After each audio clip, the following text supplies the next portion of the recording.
인사하겠습니다. 주의 사랑으로 축복합니다 라고 함께 인사하겠습니다.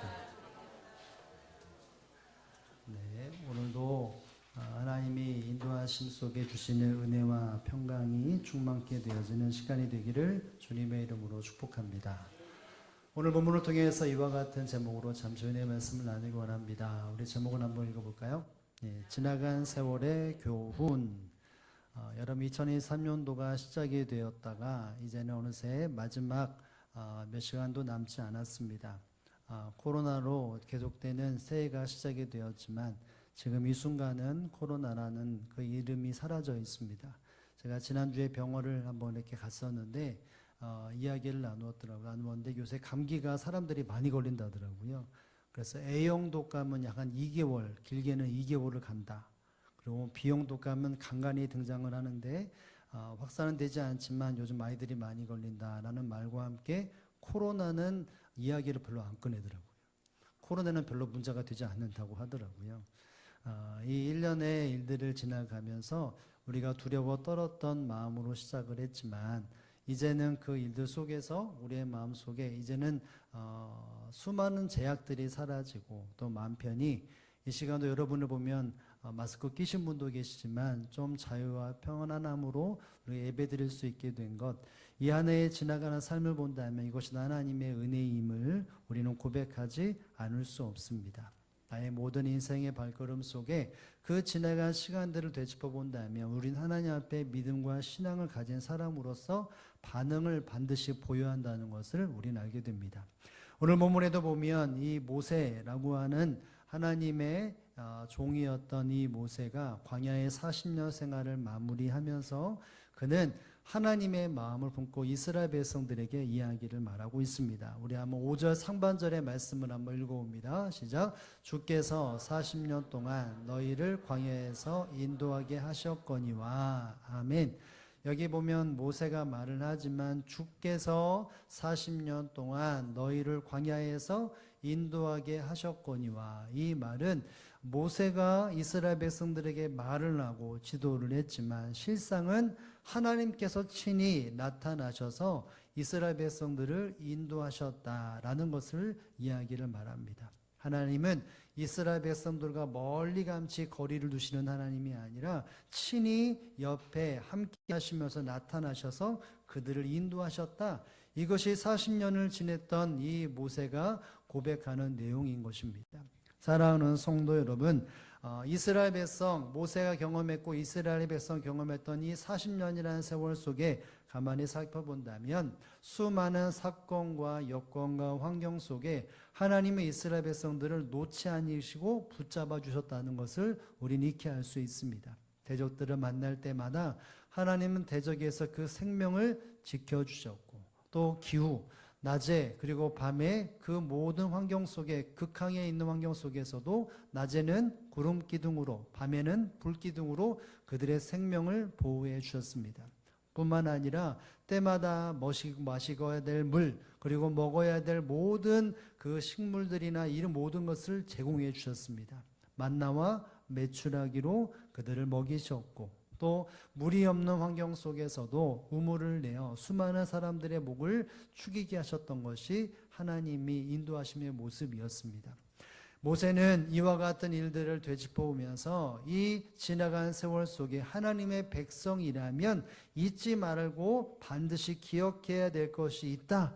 이 마음으로 오늘 본문을 써내려가고 있습니다. 마치 우리가 2023년도가 이렇게 한 해가 다 지나가는 시점에서 이 1년 아니 지금까지의 나의 삶 속에 하나님이 깨닫게 하시는 바가 무엇인지를 이 본문을 통해서 다시 한번 깨닫고 그 세월에 담겨있는 하나님께서 깨닫게 하시는 바를 마음속에 새기는 시간이 될 수 있기를 주님의 이름으로 축복합니다.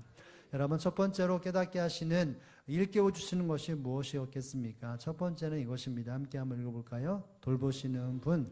하나님은 이스라엘 백성들을 40년 동안에 신실하고 세밀하게 돌보시는 분이었다는 것입니다. 우리 한번 5절의 말씀을 읽습니다. 주께서 40년 동안 너희를 광야에서 인도하게 하셨거니와 너의 몸의 옷이 낡아지지 아니하였고 너의 발에 신이 헤어지지 아니하였으며. 아멘.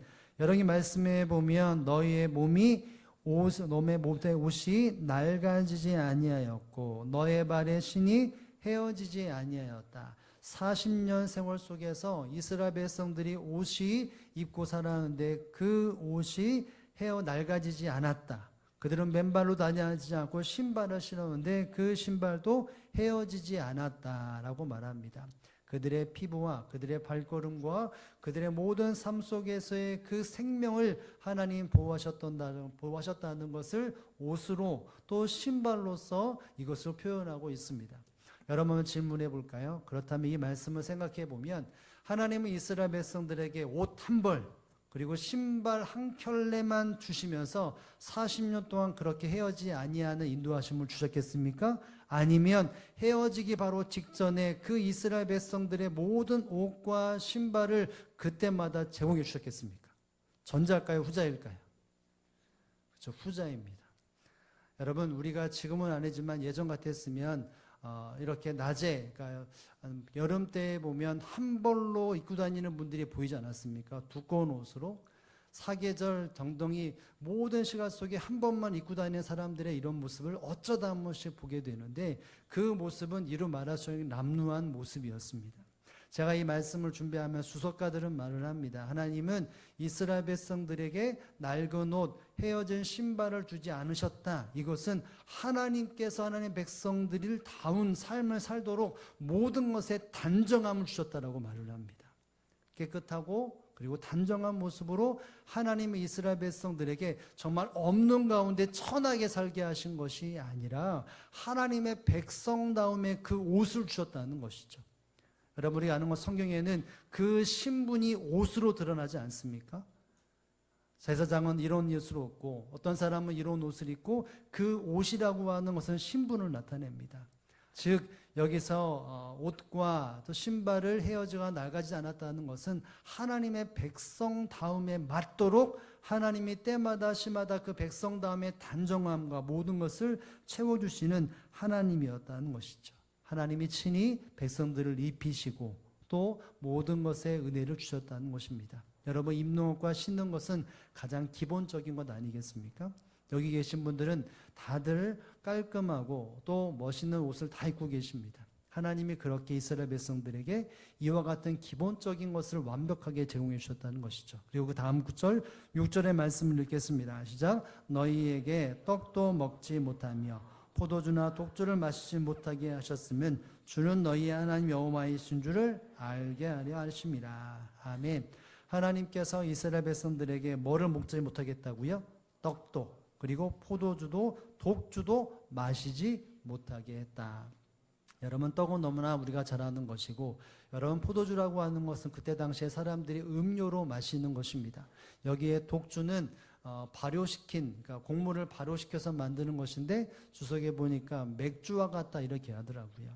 여러분 누구나 쉽게 접할 수 있고 살아가면서 가장 기본적이라고 할 수 있는 것인데 여기 보면 하나님께서 그와 같이 허락하지 않으셨다. 먹지 못하게 했고 마시지 못하게 했다라고 말합니다.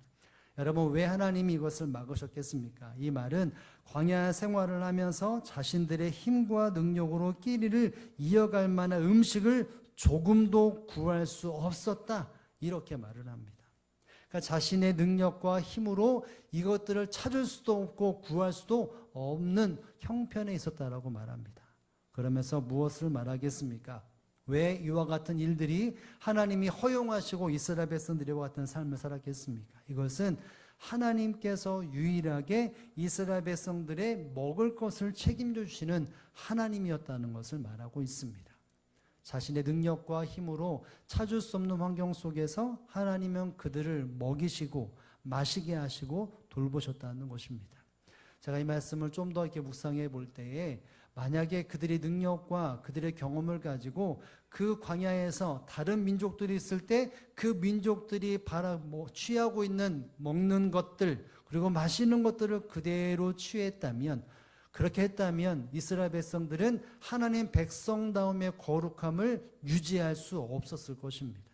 우상을 섬기고 그리고 잘못된 생활 방식을 취득했기에 그렇기 때문에 이스라엘 백성들은 하나님의 백성으로서의 아름다움과 선함과 거룩음을 팽개칠 수밖에 없고 자에게 타락할 수밖에 없었던 것이죠. 그런데 하나님은 그 모든 기본적인 것들을 하나님께서 유일하게 책임져 주시는 분이라는 것을 40년 세월 속에서 그들을 알게 하셨다는 것입니다. 그래서 뭐라고 말합니까? 주는 너희의 하나님 여호와인 줄을 알게 한다. 이스라엘 백성들이 40년 동안 생활의 가장 기본적이고 삶을 지탱하는 모든 것을 책임져 주시는 분은 하나님이었다는 것이죠. 돌보시는 분도 하나님이셨고 모든 삶을 책임주시는 하나님이었다는 것입니다. 결국 이스라엘 백성들의 40년 생활 속에서 그들의 생명이 보존될 수 있었고 삶을 살아갈 수 있었던 가장 큰 비결은 바로 하나님께서 돌보셨기 때문이었다는 것을 모세는 이스라엘 백성들에게 엄히 말하고 있는 것입니다. 사랑하는 성도 여러분, 이 땅에 하나님을 믿는 사람들이 살아가는 모든 나날 속에 무엇을 이루었고 무엇을 성취했다라고 말한다는 것은 그것은 바로 하나님이 세밀하게 역사하셨고 간섭하셨고 주도하셨다는 사실들을 기억할 수 있어야 합니다. 내가 명철했고 내가 경험을 잘했고 내가 잘 준비했기 때문에 그런 것이 아니라 그 모든 것에 하나님이 함께 하셨고 손길을 주셨고 위로를 주셨고 능력을 베풀어 주셨다는 이 시선들을 우리는 잊지 않을 수 있기를 주님의 이름으로 축복을 드립니다. 여러분, 이스라엘 백성들이 광야에 40년 동안에 하나님을 돌보셨고 인도하셨다는 것을 모세가 엄밀히 말하지만 그 전에는 이스라엘 백성들이 하나님의 은혜를 경험하지 못했을까요? 아니죠. 경험을 했습니다. 여러분, 출애굽기 19장의 말씀에 보면 즉 시내산에서 말씀을 받는 그 순간쯤에 이스라엘 백성들에게 하나님께서 내가 너희를 어떻게 돌봤는지에 대해서 이렇게 기록하는 것이 있습니다. 한번 읽어볼까요? 출애굽기 19장 4절 말씀입니다. 시작. 내가 애굽 사람에게 어떻게 행하였음과 내가 어떻게 독수리 날개로 너희를 업어 내게로 인도하였음을 너희가 보았느니라. 아멘. 여러분, 독수리가 새끼들을 키울 때 높은 데서 이렇게 낙하도로 만들어서 날갯질을 하게 됩니다. 그러다가 그 순간에 죽을 위기 속에 그를 어깨로 업어서 올리는 것이 바로 이 독수리의 어미 독수리의 자녀를 품고 돌보고 지키는 것이었습니다. 여러분, 이 말씀이 무엇일까요? 결국은 이스라엘 백성들이 광야 40년 그 생활뿐만이 아니라 그 전에도 하나님은 여전히 이스라엘 백성들을 돌보시고 품으시는 하나님이었다는 것이죠. 죽을 위기 속에서도 하나님은 이스라엘 백성을 돌보시는 하나님이었습니다. 수많은 고역 속에서도 하나님은 이스라엘 백성들을 돌보시는 하나님이었던 것이죠. 성경 어디를 보아도 하나님은 이스라엘 백성들을 팽개치시는 분이 아니었습니다. 이스라엘 백성들은 등을 돌리고 하나님의 손을 뿌리쳤어도 하나님은 언제든지 손을 붙잡으시고 위로하시고 다시 한번 따끔이 있지만 그 따끔 속에 사랑을 품으셨던 것이 바로 하나님의 모습이었다는 것을 기억할 수 있어야 합니다. 여러분, 예수님은 어떤 분이셨습니까? 우리를 돌보시는 분이었습니다. 예수님이 십자가의 죽음을 앞두고 이제 승천하고 세상 앞에 십자가의 죽음과 승천, 제들과 떨어지는 그 시간을 뵈려보면서 예수님이 사랑하는 제들을 이와 같이 표현한 것이 있습니다. 요한복음 14장 18절의 말씀을 한번 읽어보겠습니다. 함께 읽겠습니다. 시작. 내가 너희를 같이 버려두지 아니하고 너에게 오리라. 아멘. 여러분, 예수님은 예수를 믿었던 제자들과 수많은 사람들에게 약속을 하십니다. 십자가의 죽음 그리고 부활, 그 모든 일련 속에서 제자들과 이격되어지고 떨어져 있지만 그러나 그 모습 속에 예수님 말씀하십니다. 내가 너희를 결탄코 고아와 같이 내버려 두지 않겠다라고 말씀하십니다. 내가 반드시 내가 너희로 돌아오겠다, 다시 돌아오겠다라고 말씀을 하십니다. 결국 이 말씀은 예수님이 성령의 임재를 통해서 함께 하심에 대한 약속이 이루어진 것입니다. 사랑하는 성도들, 예수님은 믿음의 사람들과 함께 하시는 주님이라는 사실들을 알아야 합니다. 고아와 같이 내팽겨주지 않고 그 모든 발걸음을 지켜 보호하시고 그들의 미래를 책임져 주시기 위해서 예수님은 하나님의 택한 백성들의 고아와 같이 버려두지 아니하고 함께 주셨다는 것을 우리는 기억할 수 있어야 합니다. 저는 이 말씀 볼 때 이런 생각이 들더라고요. 어렸을 때 부모님들이 여기 잠깐 있어, 내가 여기 잠깐 일을 벗게 돌아올게, 이런 일들이 우리는 쉽게 이어오지 않습니까? 시장에서나 길거리에 가다가 잠깐만 있어, 내가 다시 올 테니까 여기 있어야 돼, 이런 이야기들을 자녀들과 쉽게 하는 장면을 쉽게 봅니다. 잠시 떨어짐이라고 있을 수 있지만 언제든지 그 부모의 시선은 자녀에게 있습니다. 관심도 자녀에게 있습니다. 잠시 떨어지는 순간순간이라도 부모는 자식을 돌보고 지키고 멀리서라도 그렇게 관심을 주는 것이 부모의 모습이라면, 여러분, 하나님도 이 땅에 살아가는 우리의 삶 속에 이와 같은 돌보심으로, 이와 같은 세밀하심으로 지키신다는 사실을 여러분 기억할 수 있기를 주님의 이름으로 축복합니다. 이 한 해 동안에 하나님은 이와 같이 우리를 돌보셨습니다. 하나님이 돌보시지 않았다면 오늘 이 시간에 나와서 예배할 수도 없었을 것이고 근심과 걱정으로 가득 찼을 것입니다. 그러나 하나님이 우리를 돌보셨습니다. 우리의 가정을 돌보셨고 우리를 코로나19 속에서도 우리를 지켜주셔서 이 자리에 나오게 해주셨고 자녀들을 돌보셨으며 나의 사랑하는 남편과 아내를 돌보주셨으며 가정을 지켜주셨고 직장을 우리 가운데 함께 하셔서 모든 것을 도와셨다는 사실들을 기억하면서 주님밖에 없다. 나를 지키시고 나를 인도하시고 세밀히 나에게 손을 잡으시는 분은 오직 하나님밖에 없다라고 하는 것을 세월에 담겨있는 그 지혜를 마음에 담고 신앙과 믿음으로 바로 서는 저와 여러분의 삶이 되어지기를 주님의 이름으로 축복을 드립니다. 여러분, 본문의 두 번째 우리에게 기억된 바가 있습니다. 한번 봅니다. 두 번째는 말씀에 집중해야 합니다. 여러분 7절과 8절의 말씀을 함께 읽습니다. 너희가 이곳에 올 때 헤스본 왕 시온과 바산 왕 옥이 우리와 싸우러 나왔으므로 우리가 그들을 치고 그 땅을 차지하여 루벤과 갓과 므낫세 반지파에 기업을 주었나니. 아멘. 여러분, 우리가 아는 것처럼 이스라엘 백성들이 요단강을 건너기 전에 세 지파는 땅을 미리 기업으로 받습니다.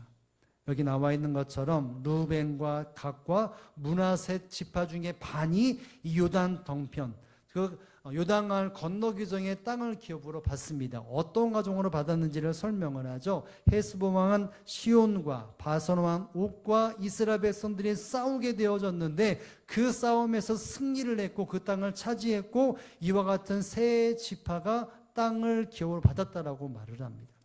여러분 신명기 2장에 보면 이 장면이 나옵니다. 이스라엘 백성들이 헤브론 헤스본 왕을 만나는 장면이 나오게 되어지는데 그 장면 속에 하나님 말씀하십니다. 그 땅을 내가 넘기리니 그 땅을 차지하며 그 땅을 기업으로 삼으라. 이렇게 하나님 명령하십니다. 그리고 승리를 하고 그 땅을 삼습니다. 그러고 난 이후에 바로 이어서 바산왕과 옥과 전투가 이루어지면서 동일하게 하나님이 이스라엘 백성들에게 말씀하십니다. 그 말씀에 따라서 결국 이 땅도 차지하게 되어져 세 지파, 두 지파와 한 지파 반이 그 땅을 그 땅을 차지하게 되어집니다. 그 땅을 기업으로 받는 것은 하나님이 말씀하셨고 말씀이 성취되었기 때문에 땅을 기업으로 받은 것입니다. 엄밀히 말하면 광야 40년 생활 속에서 그들이 하나님의 은혜를 주셨던 것은 결국 말씀에 순종하는 것, 거기에 달렸던 것이죠.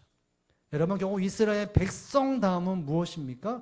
하나님의 백성 다음은 결국 말씀에 집중하고 말씀에 순종하는 것이 하나님의 백성 다음의 복을 누리는 모습이라는 것을 알 수 있어야 합니다. 여러분, 그래서 19절에 보면 직접적으로 말합니다. 한번 읽어봅니다. 아시죠? 그런즉 너희는 이 언약의 말씀을 지켜 행하라. 그리하면 너희가 하는 모든 일이 형통하리라. 아멘. 이스라엘 백성들에게 주어졌던 시간 속에 형통이라고 하는 것은 다른 방법에 기한한 것이 아닙니다. 하나님의 말씀이 주어지고 그 말씀에 전적으로 다 지켜 행할 때 그들의 발걸음은 형통한 발걸음이 됐고 그들의 걸음 속에 평탄의 걸음을 얻었다는 것을 이렇게 말해주고 있습니다. 여러분, 근데 반대로 하나님의 말씀을 귀에 담지 않고 그리고 그 말씀에 벗어나고 그 정반대의 삶을 산다면 어떤 일을 경험될까요? 형통함과 승리를 경험하는 거예요. 철저히 패배하고 실패하고 좌절하는 삶을 살 수밖에 없었습니다.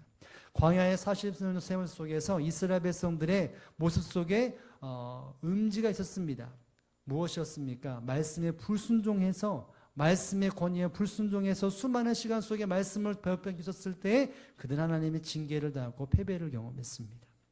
결국 40년 생활 속에 너희가 잊지 말아야 할 것은 무엇이냐? 말씀에 집중하고 순종하는 것. 이것이 그들의 지나간 세월 속에 꼭 기억해야 되고 각인시켜야 될 하나님의 말씀이었던 것입니다.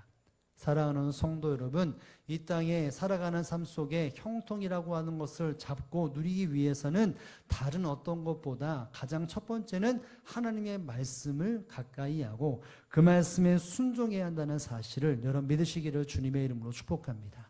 모세가 이와 같은 말을 하고 세상을 떠납니다. 그리고 그 다음에 주자가 누가 세워집니까? 여호수아가 세워집니다. 여러분, 하나님이 여호수아에게 어떤 말씀을 하십니까? 야, 너는 칼과 활을 방패를 잘 써라. 그러면 가나안 땅을 내가 너에게 줄 테니까 그 땅을 차지하게 될 거야. 이렇게 말하지 않습니다. 전쟁을 치러야 되는데 전쟁에 대한 준비로 이 여호수아를 말씀하시고 그를 그렇게 인도하지 않으셨습니다. 어떻게 인도하셨습니까? 여호수아서 1장의 8절의 말씀에 보면 정말 중요한 것들을 앞에 뒤에 이렇게 쭉 말씀하시면서 이런 말씀하지 않으셨을까요? 한번 읽어봅니다. 시작. 이 율법책을 내 입에서 떠나지 말게 하며 그것을 묵상하여 그 가운데 기록한 대로 다 지켜 행하라. 그리하면 내가 평탄하게 될 것이며 내게로 형통하리라. 아멘. 여러분, 여호수아에게 주어졌던 것은 전혀 새로운 것이 아니었습니다. 지금까지 모세가 보여주었던, 일깨워줬던 그 말씀 그대로 주야로 묵상하고 그것을 다 지켜 행할 때 형통이 임한다라고 말을 합니다. 여러분, 여호수아는 출애굽 때도 있었고 광야의 40년 생활도 있었습니다. 이 말이 뭘까요? 여호수아는 이스라엘 백성들이 어떨 때 형통함을 누렸구나, 어떨 때 절망을 경험했구나, 심판을 받았구나, 이것은 너무나 잘 알고 있었습니다. 하나님은 그 삶을 다시 끄집어내는 것이죠. 여호수아야, 네가 눈으로 보았던 이 광야 40년 그 전에 모든 생활을 통째해 보면 하나님은 말씀하신 하나님이었고 그 말씀에 순종하느냐 순종하지 않느냐, 말씀에 집중하느냐 집중하지 않느냐가 그 땅에서 그 사명을 감당하는 가장 바른 척도였고 기준이 되었던 것입니다. 여러분, 그래서 광야의 생활을 접고 이제 가나안 땅에 정복할 때 여호수아는 이 말씀을 기준으로 해서 모든 것은 하나하나 다 정복하고 오직 주의 은혜임을 기억하며 마지막 그 순간에도 말씀에 순종해야 한다라고 여호수아는 백성들에게 말을 하고 있습니다. 여러분, 신앙생활의 진정한 승리와 이 땅의 형통은 다른 곳에 있지 않습니다. 내가 수많은 책을 뒤져서 수많은 것을 내 머릿속에 채우고 내 손과 발에 수많은 경험을 했다고 해서 내 인생이 형통이 주어지는 것은 아닙니다. 그 모든 것의 근간이 되고 바탕이 되는 하나님의 말씀이 있어야 한다는 것이죠. 예수님이 제자들에게 뭐라고 말씀하십니까? 내가 내게 분부한 모든 것을 가르쳐 지키게 하라, 이렇게 말씀하십니다. 여러분, 분부하다라는 말이 뭘까요? 내가 너에게 명령한 것을 지켜 행하고 그것을 가르치라고 말을 했습니다. 마지막 그 순간에 예수님 말씀하신 것은 그것이 당부였고 그것이 명령이었습니다. 이 땅의 삶을 살아갈 때에 그 어떤 것이 중요한 것이 아니라 말씀대로 살아가는 것이죠. 너희들이 보았고 경험했던 것, 그 모든 것은 바로 하나님의 말씀이었고 그 말씀에 배겨있는 예수님의 삶이었다는 것을 예수님은 삶으로 보여주셨기에 말씀합니다. 내가 너에게 명령한 것을 가르쳐 지키라 라고 말씀하셨습니다. 예수님의 당부였죠. 여러분의 질문해 볼까요? 여러분, 성경의 맨 마지막 책은 뭡니까?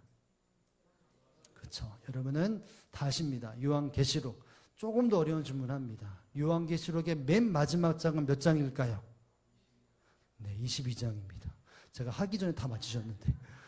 여러분, 요한계시록 1장에 보면 수많은 마지막 시대를 말하면서 포인트를 딱 던지시는데, 여러분, 요한계시록 1장 3절이면 이 사람이 복이 있다라고 말을 합니다. 어떤 사람이 복이 있을까요? 예, 띄워줬나요? 안 띄워줬죠? 예. 그 다음입니다. 예. 어떤 자가 복이 있다고 말을 합니까? 그렇죠. 말씀을 읽는 자와 듣는 자와 그 가운데 기록한 것을 지키는 자가 복이 있다. 여러분, 마지막 때 신앙생활의 복은 무엇입니까? 말씀입니다. 말씀을 듣고 읽고 듣고 그것을 지키는 자가 복이 있다라고 말을 합니다. 여러분, 요한계시록 몇 장까지 있다고 했죠? 여러분, 22장에 보면 이 똑같은 말을 다시 하십니다. 요한복음 22장 7절의 말씀을 다 함께 한번 봅니다. 시작.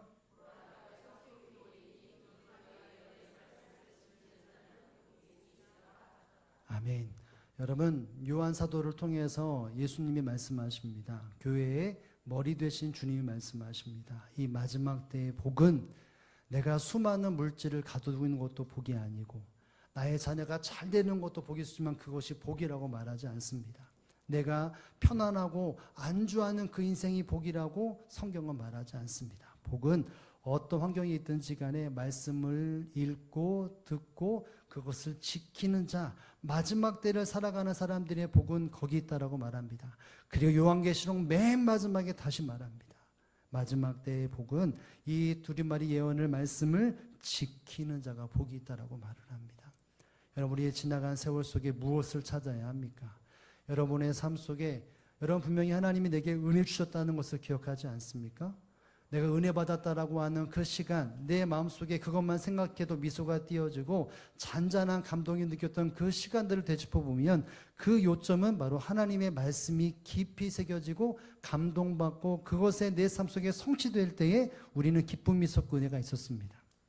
여러분, 이런 삶이 여러분의 삶에 있었습니까? 근데 생각해 봐야 합니다. 내가 2023년 동안에 내게 주어진 그 말씀에 깨닫고 감동하고 순종했던 것들이 정말 순종으로 물들었다면 더 큰 감사와 기쁨이 넘쳤을 것입니다. 내가 감사하고 기쁨을 넘쳤다는 그 순간도 있지만 하나님께서 작정하시고 섭리하셨던 그 순간순간마다 하나님 이 말씀을 내게 주셨군요. 감사합니다. 감동받습니다. 여기까지 끝나고 순종하지 않았기에 더 큰 것과 더 큰 감사가 있음에도 불구하고 그것을 누리지 못한 부분이 있지는 않습니까? 여러분, 이 지나간 세월 속에서 다시 한번 우리는 집중해야 합니다. 내가 지금 하나님 날 돌보셨는데 그 돌보심을 내 능력이라고 내가 때를 잘 만났다라고 그렇게 생각하고 있다면 다시 한번 생각해야 합니다. 그리고 무엇보다도 내게 주어지는 시간 속에서 하나님이 함께 하심을 통해 말씀에 집중을 더했다면 분명히 그 말씀을 통해 주시는 모든 것에 복이 더해지고 형통함이 누려진 이들이 반드시 있었다는 것을 여러분 다시 한번 마음에 새기면서 지나간 세월 속에 그 시간을 흘려보내는 것이 아니라 다시 한번 내게 시작되어질 2004년도가 이 지나간 시간에서 반추하여 더욱더 미래가 열려지는 저와 여러분의 삶이 되고 가정이 되고 섬사가 되기를 주님의 이름으로 축복합니다. 우리 함께 말씀을 기억하며 우리 함께 기도합니다.